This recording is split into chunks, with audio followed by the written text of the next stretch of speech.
ఇక్కడ ఏమున్నాయో చూడండి ఒకసారి. మీరెవరు మాట్లాడకూడదు, ఒకటి వాళ్ళకే మాట్లాడాలి. ఇప్పుడు ఒకటి వాళ్ళు చూసారా ఇక్కడ ఏముందో? కోడి. ఇదేంటిది అర్థమైంది? కోడి పిల్లలు ఏం చేస్తున్నాయో? కోడి పిల్లలు ఏం చేస్తున్నాయి? ఎన్ని పిల్లలు ఉన్నాయి? ఎన్ని పిల్లలు ఉన్నాయి? 4 పిల్లలు. Very good. వర్షిత వరకు చెప్పింది. ఆ కోడి పిల్లలు ఏది ఏది గుర్తు కనపడుతుందా? కోడి పిల్లల కాడ అర్థమైంది ఏంటిది? అది ఏం చేస్తున్నాయో మీకు తెలుసు కదా. గుడ్లో నుంచి బయటకు వస్తున్నాయి కోడి పిల్లలు. కోడి పిల్లలు గుడ్లోంచి బయటకు వస్తాయన్నమాట. వచ్చాక ఏం చేస్తున్నావు చూడండి ఇక్కడ. అమ్మతో పాటు వెళ్ళి ఆహారము తింటూ ఉన్నాయి. అది మీకు మీ అమ్మ ఇష్టం, వాటికి వాళ్ళ అమ్మ ఇష్టం. మీ అమ్మలకు మీరు ఇష్టం, వాళ్ళ అమ్మకు వాళ్ళు ఇష్టం. అన్నమాట. ఓకే. ఆ తర్వాత ఇదిగో ఏమైంది చూడు, కోడి పిల్లలతో మాట్లాడుతుంది. జాగ్రత్తగా ఉండాలి అవి చెబుతుంది వాళ్ళ అమ్మ. జాగ్రత్తగా చెప్తుంది. మీరు కూడా జాగ్రత్తగా ఉన్నారనుకో, అమ్మ చెప్పినట్టు విన్నారనుకో, ఏ ఇబ్బంది ఉండదు. గొడవలు ఉండకూడదు. చక్కగా ఆటలాడుకోవచ్చు. కలిసిమెలిసి ఉండాలి. వస్తువులు పోగొట్టకూడదు. అల్లరి చేయకూడదు. చీవుడు వచ్చే చీదుకోవాలి. ఖర్చు దగ్గర పెట్టుకోవాలి. ప్రతిరోజు పొద్దున స్నానం చేసి రావాలి. అట్లా చేతులు పట్టుకోవాలి. చెప్పేటప్పుడు టేబుల్ ఆనుకోకూడదు. అట్లా చేసిననుకో క్రమశిక్షణ అంటాం. ప్రార్థన చక్కగా చెప్పడం కానీ అట్లా. కాబట్టి ధ్యానం బాగా చేయటం ఇవన్నీ అవి చెప్తుంది వాళ్ళమ్మ. అందుకని ఆ కోడి పిల్లలు మంచిగా తయారయ్యాయి. మంచి క్రమశిక్షణతో ఉన్నాయి. అర్థమైందా? అట్లా. ఇది నీ బొమ్మలకు కథ అంటారు. బొమ్మ కోడి పిల్లలు. ఇప్పుడు 1వ తరగతిలో చెప్పండి. ఇక్కడేముందో చూడండి ఈ బొమ్మలో. సరే, ఇప్పుడు అది నేను చెప్పాను కదా, మీరు 1 వాళ్ళు 2 వాళ్ళు ఎవరైనా సరే ఈ బొమ్మను మీకు ఇస్తాను.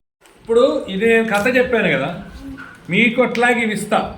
దీన్ని మీరే ఆలోచన చేసి ఇక్కడ నేను కథ చెప్పినట్టుగా మీరు కూడా ఏం జరుగుతుందో చెప్పగలగాలి. ఓకేనా? ఇప్పుడు నేనేం చేస్తున్నాను? పర్వాలేదు చెప్పు. ఎవరిన సార్ వచ్చి అడుగుతారు అనుకో, అరే మీ సార్ ఏం చేస్తున్నాడు అని అడిగితే ఏం చెప్తారు? మా సారు పట్టుకున్నాడు అని చెప్తారా? బొమ్మ చూపించి కథ చెబుతున్నాడు మధ్యరాజు సార్ అని చెప్తారా లేదా? అట్లనే ప్రతి ఒక్కటి ఇక్కడ ఉండేటి కూడా ఎవరెవరు ఏం చేస్తున్నారో చెప్పి మీకు పరీక్షలో మనం వచ్చినాయి చూడు, పదాలు తారుమారైనాయి సరిచేయండి అన్నదే. అట్లా వాక్యాలు సరిచేస్తే అదే కథ అయిపోతుంది. అంతే. చూడండి ఒకసారి చూశాక రాకపోతే మళ్ళీ చెప్తాను. సరేనా? Okay right. ఇదిగో అంటే ఈ కార్డు ఇది, దీని కథా కార్డు అనొచ్చు. కథ బొమ్మ, కథ బొమ్మ అనమాట. బొమ్మ కథ కాబట్టి కథా కార్డు అని పెట్టుకుందాం మన పేరు. ఈ బొమ్మలు 4 బొమ్మలు చూస్తే ఒక కథ వచ్చేస్తుంది. అలాగే ఇదిగో ఇది కూడా ఒక కథ. అది కూడా కథ అనబోయా నేను. ఇంకోటి ఉందే. ఓహో, 1వ తరగతికి 1, 2వ తరగతికి 1. ఇది కూడా 2 ఉన్నాయి. అబ్బా, 2 ఉన్నాయా? అయ్యా, 2 క్లాసులు 2 ఉన్నాయో. అయితే మీకు పోటీ పెడతామా? ఇది దిగ్గో, ఇదేందో మీకు తెలుసు. వర్ణమాల. దీనికి ఇంకో పేరు ఉంది, చెప్పారు గుర్తుందా? వర్ణమాల అన్న, వెరీ గుడ్. అక్షరమాల అన్న ఒకటే. చూడండి. కానీ ఇక్కడ భలే ఇచ్చారయ్యా మనకు. ఇది తెలియకపోతే 1వ తరగతి వాళ్ళ కోసమే. ఇదేందో తెలుసు. ముందు చూడు, పుల్లి బొమ్మ.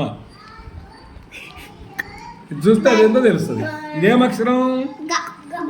Very good. గా దగ్గర ఏముందో చూడండి, గంటే. కానీ దాన్ని మనం ఏమనాలంటే గరిటె అనాలి.